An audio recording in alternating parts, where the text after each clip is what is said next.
ఖమ్మంలో భారీ వర్షాలు వరదల బీభత్సం కొనసాగుతోంది. 2 రోజుల పాటు కురిసిన వర్షాలకు జనజీవనం స్తంభించింది. వాహనాలు ఎక్కడికక్కడ నిలిచిపోయాయి.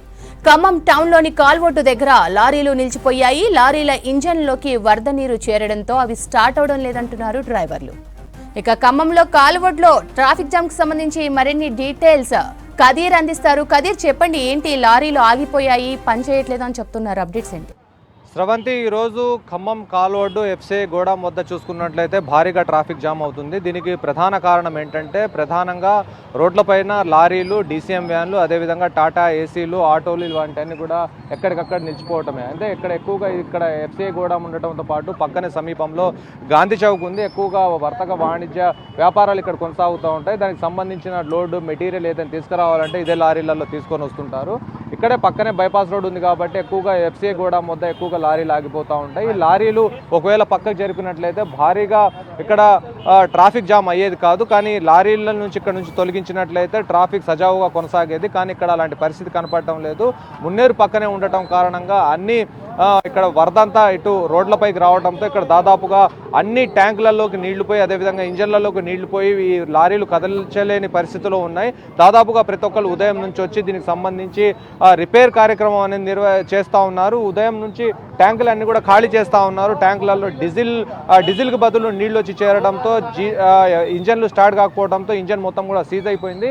దాదాపుగా చూడొచ్చు మన విజువల్స్లో మొత్తం అటు బైపాస్ రోడ్ దగ్గర బ్రిడ్జ్ దగ్గర నుంచి మొదలుకుంటే ఇటు ఖమ్మం నగరంలోని కాల్వొడ్డు వరకు చూస్తే దాదాపుగా వందల లారీలు ఎట్లా పడితే అలా రోడ్డుపై నిలబడి ఉన్నాయి. కనీసం 2 వీలర్ కూడా వెళ్లే పరిస్థితి లేదు. ఒకవేళ ఈ లారీలను జరిపినట్లయితే ట్రాఫిక్ క్లియర్ అయ్యేదని చెప్పేసి ఇక్కడ ఉన్న ప్రయాణికులు చెప్తా ఉన్నారు. లారీలతో తీవ్ర ఇబ్బందులు ఎదుర్కొంటా ఉన్నారు. ఈ ఎఫ్సీఐ గోడాంకి వచ్చే లారీలన్నీ కూడా రోడ్లపైన నిలిచిపోవడం జరిగింది. భారీగా లోడ్లతో ఉన్న లారీలన్నీ కూడా నిలిచిపోయాయి. ఇక్కడ స్థానికంగా ఉన్న ప్రజానికం ట్రాఫిక్ వల్ల తీవ్ర ఇబ్బందులను ఎదుర్కొంటా ఉంది. దాంతోపాటు లారీ డ్రైవర్లు తమకు భారీగా ఆస్తి నష్టం వాటిల్లిందని చెప్తున్నారు. అనేక టైర్లన్నీ కూడా పంక్చర్ అయిపోవడం జరిగింది. దానికి కారణంగా ప్రజలు ఇక్కడ అటు లారీ ఓనర్స్ అదేవిధంగా డ్రైవర్స్ ఇబ్బందులు ఎదుర్కొంటా ఉన్నారు. 3 రోజుల నుంచి రోడ్డుపైన నిలబడిపోయి ఉన్నాం, వరద వచ్చి మమ్మల్ని ముంచెత్తిందని చెప్పేసి ఆవేదన వ్యక్తం చేస్తున్న పరిస్థితి ఉంది. ఇప్పుడు మనం విజువల్స్ లో చూడొచ్చు, ఇక్కడ డీజిల్ కు బదులు లోపల ట్యాంకులోకి వెళ్ళిన నీటిని బయటికి తీసే ప్రయత్నం చేస్తూ ఉన్నారు. ఇక్కడ ఉన్న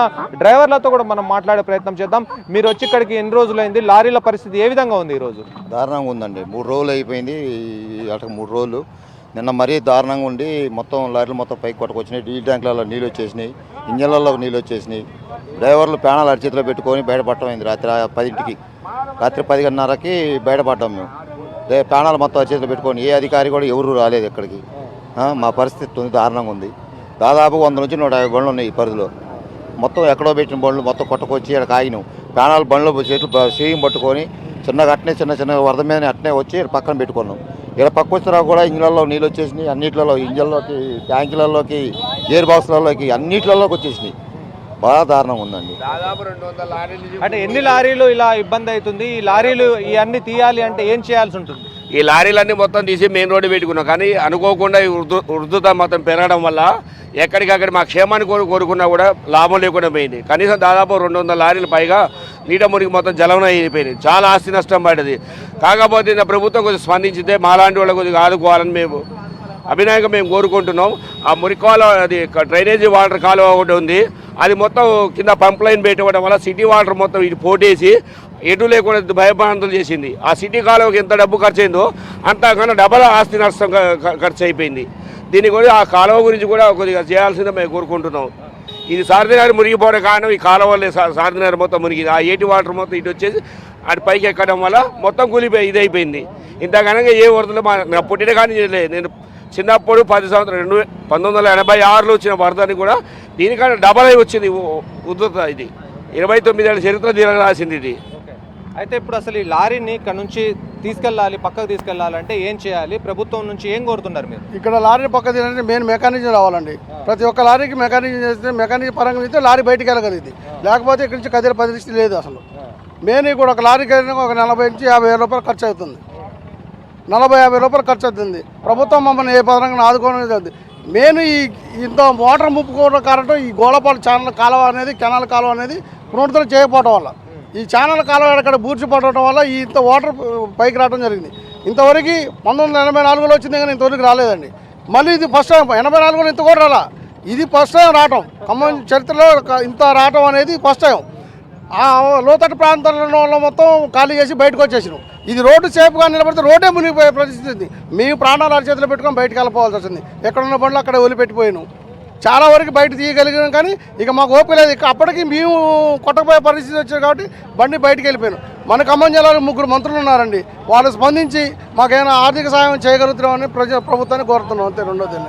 అసలు ఈ వరద ఈ స్థాయిలో రావడానికి గల కారణం ఏమని భావిస్తున్నాం? అధికారుల నిర్లక్ష్యం అండి. ఉదయం 6 గంటలకి మేము ఇక్కడికి వచ్చేసాము వర్షం పడుతుందని చెప్పేసి.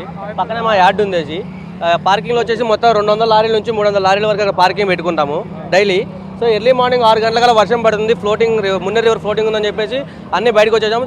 వీరైన బళ్ళు వరకు బ్రిడ్జి దాటించి సేఫ్ సైడ్లో పెట్టుకున్నాము.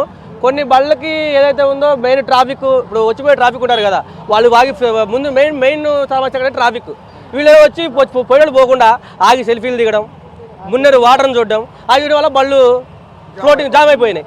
జామ్ అయిపోయిన తర్వాత మున్నేరు ఉదయం 6 గంటలకల్లా అధికారులు ఎవరైతే ఉన్నారో వాళ్ళు హెవీ ఫ్లోటింగ్ వస్తుంది ముందుగా హెచ్చరికలు చేస్తుంటే ఈ రోడ్డు మొత్తం క్లియర్ చేసేసి బళ్ళకి సెఫ్టీలో పెట్టుకుంటాడు. వాళ్ళు ఎటువంటి హెచ్చరికలు లేకుండా ఏం చేయకపోతే పోయినసారి మున్నేరు వచ్చింది కదా, సో ఆ లెవెల్లో వస్తున్న ఎక్స్పెక్టేషన్స్తో ముంపు ప్రాంతంలో ఉన్న బళ్ళు వచ్చి మెయిన్ రోడ్లో పెట్టేసాం. మెయిన్ రోడ్లో పెట్టిన తర్వాత మీరు కూడా మెయిన్ రోడ్కి ఇక్కడ ఈ లెవెల్లో వాటర్ ఫ్లోటింగ్ అయినాయి. వాటర్ ఫ్లోటింగ్ వల్ల ప్రతి లారీకి ఇంజిన్ డ్యామేజ్ అయింది, డీజిల్ ట్యాంక్ డ్యామేజ్ అయింది. మెయిన్ గుండెకాయ అది. ఇప్పుడు అది 2 తీయాలంటే డీజిల్ ట్యాంక్ కూడా తీయాలి, దాంట్లో డీజిల్ తీసేయాలి, మళ్ళీ డీజిల్ పోయాలి, మళ్ళీ ఇక్కడ ఇంజిన్ డౌన్ చేయాలి, ఇంజిన్ ఆయిల్ తీయాలి, ఇంజిన్ ఆయిల్ పోయాలి. దీనికి ఒక్కొక్క లారీకి వచ్చేసి మినిమం 40,000 నుంచి 50,000 రూపాయలు ఖర్చు ఉంటుంది. ఇప్పుడు అన్ని పళ్ళకి సరే డబ్బులు పోతే పోయి చేపిద్దామంటే మెకానిక్స్ లేరు. ఒకరిద్దరు మెకానిక్స్ ఉన్నా ఇప్పుడు ఈ 200 లారీలు తీయలేరు కదా. ముందు మెకానిక్స్ త్వరగా అందుబాటులో ఉండాలి, తర్వాత వచ్చేసి డబ్బులు ఉండాలి. డబ్బులు ఉన్నా కానీ ఇప్పుడు ఆటోమొబైల్ షాప్లో ఈ సామాన్లు కరెక్ట్గా ఉంటాయో లేవో తెలియదు. ఎలక్ట్రీషియన్ అందుబాటులో ఉండాలి. మెయిన్ అధికారుల నిర్లక్ష్యంతోనే ఇదంతా జరిగింది. వాళ్ళు ఏమాత్రం మాకు ఎస్టిమేషన్ ప్రకారం సైరన్ కానీ ఏదైనా చెప్పినట్లయితే ఇట్లా మున్నరికి హెవీ రేట్ వస్తుంది, ఫ్లోటింగ్ వస్తుంది, మీరు సేఫ్ సైడ్లో ఉండండి అని చెప్తే బండ్లను తీసుకొని రాపర్నగర్ బోర్డు వైపు ఇంకా ఎటువైపు అటు వెళ్ళిపోకుండా అటు జామ్ అయినాయి, ఇటు జామ్ అయినాయి.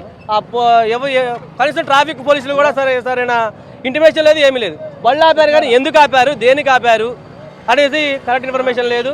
సో ఇప్పటికైనా గవర్నమెంట్ వచ్చి కొంచెం అవనాస్తం ఇస్తే బాగుండదని చూస్తున్నాం. ప్రజలు ఏ విధంగా ఇబ్బంది పడుతున్నారు మీ చుట్టుపక్కల కాలనీ?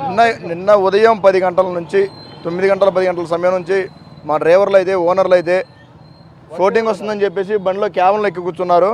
దగ్గర ఒక ఎంతమంది ఉన్నారో అంతమంది కూడా బయట వాళ్ళు అయితే బండిలో ఉన్న వాళ్ళు అయితే పోలీసు వాళ్ళకి చాలాసార్లు ఫోన్ చేశాము, ఏమీ రెస్పాండ్ అవ్వలేదు. రెస్పాండ్ అవ్వకపోగా నిన్న సాయంత్రం 8 గంటలప్పుడు ఎన్డీఆర్ఎఫ్ బృందం వచ్చి చూసి వెనక్కి తిరిగి వెళ్ళిపోయారు. కనీసం వాళ్ళు ఉన్న వాళ్ళని తీసుకురావాలా చేయాలని చెప్పేసి కూడా ఆలోచన లేకుండా చూసి వెనక్కి తిరిగి వెళ్ళిపోయారు. రాత్రి 10 మందిని కలిసి తాళ్ళు కట్టుకొని ఎక్కడి నుంచి 1/2 కిలోమీటర్ ఉంటుంది ఆ బండికి ఈ బండికి తాడు కట్టుకొని తీసుకొచ్చి వాళ్ళని తీసుకొచ్చేలో నైట్ 11 అవుతుంది. 11 అవుతుందన్నా కానీ ఒక్కళ్ళు కూడా నిర్లక్ష్యం లేకుండా వెళ్ళిపోయారు. ఏంటికి ఉన్నారు అక్కడ పోలీసు వాళ్ళు ఉన్నారు ఎందుకున్నారు? ఎన్డీఆర్ బృందం ఎందుకు వచ్చింది? వచ్చి వెనక్కి తిరిగి ఎందుకు వెళ్ళిపోయింది? ఇంత నిర్లక్ష్యంగా ఉన్నారు వీళ్ళు. అక్కడ ఇంట్లో ఉన్న జనాలు అక్కడనే ఉన్నారు. ఎలాంటి ఇబ్బందులు? Total administration fail. ఒక్కళ్ళు కానీ ఒక మంత్రులు కానీ ఎవరైనా సరే administration, police department, irrigation department మొత్తం టోటల్ ఫెయిల్యూ. That's all. ముందు అర్జెంటుగా మాకు కాంక్రీట్ వాళ్ళు వేయించాలా, గోడపల్లి ఛానల్ దానికి సంబంధించిన అన్ని కాలువలు ఇవన్నీ డ్రైనేజ్ మొత్తం మంచి చేయమని కోరుతున్నాం. అంటే ఆల్రెడీ పని నడుస్తుంది కదా? నడుస్తుంది. అందుకే మేము కూడా చెరువులో ఇల్లు కట్టినామండి. మేము లారీ వాళ్ళం పొట్టకుట్టు కోసం వచ్చినాం. ఈ రోడ్డు మీద బండు, ఈ రోడ్డు మీద ఇంజనాలు మార్చుకోండి అవసరమా? 20 లీటర్లు ఇంజనాలు మారింది, బండి కదలదు. 70 లీటర్ల ఆయిల్ బండిలో ఎందుకు కదలదు? డీజిలు ఇవాళ 100 లీటర్లు ఉంది. ఫుల్ ట్యాంక్ అయింది ఒక్కో బండి, డౌన్లో పెట్టిన బండి. ఇందాక మీరు చూశారు, ఫుల్ ట్యాంక్ ఆయిల్ తిప్పిన దాంట్లో 100 లీటర్ల ఆయిల్ ఉంటుంది. దాంట్లో నీళ్ళేందో ఆయిల్ ఏందో ఏం అర్థం కావట్లే మాకు. ప్రజలు తీవ్ర ఇబ్బందులు ఎదుర్కొంటా ఉన్నారు. 2 వీలర్ కూడా వచ్చే పరిస్థితి కనపడటం లేదు. 2 వీలర్ రావాలన్నా కానీ చాలా సమస్యను ఎదుర్కోవాల్సిన పరిస్థితి అయితే ఇక్కడ నెలకొని ఉంది. దీంతో పాటుగా దూర ప్రాంతాల నుంచి వచ్చే వాళ్ళు ఈరోజు మండే కావడంతో బయటికి వెళ్ళే వాళ్ళు దాదాపుగా భారీ ట్రాఫిక్ జామ్ అనేది ఎక్కడైనా కనిపిస్తూ ఉంది. విద్యార్థులు అయితే బయటికి రాలేని పరిస్థితి కనిపిస్తూ ఉంది. ఈరోజు హాలిడే కూడా ప్రకటించడంతో అనేక మంది గత 2 రోజుల నుంచి వర్షం కురుస్తున్న కారణంగా ప్రస్తుతానికి ఎవరు బయటకు వెళ్ళలేదు. ఇంట్లో కావాల్సిన సామాగ్రిని తీసుకురావడం కోసం అని చెప్పేసి ఈరోజు బయటకు వస్తున్న నేపథ్యంలో ప్రతి ఒక్కళ్ళు బయటకు వస్తూ ఉన్నారు. దాని కారణంగానే భారీగా ట్రాఫిక్ జామ్ అవుతుంది. బయటకు వెళ్ళాలంటే ఇక్కడ అనేక లారీలు ఉన్నాయి. లారీలు కదిలితే తప్ప వాళ్ళు ట్రాఫిక్ క్లియరెన్స్ అయ్యే పరిస్థితి అయితే కనపడటం లేదు. లారీలు ఇక్కడ నుంచి లారీలను తీయాలి అంటే ఇప్పుడు అయ్యే పరిస్థితి అయితే కనపడటం లేదు.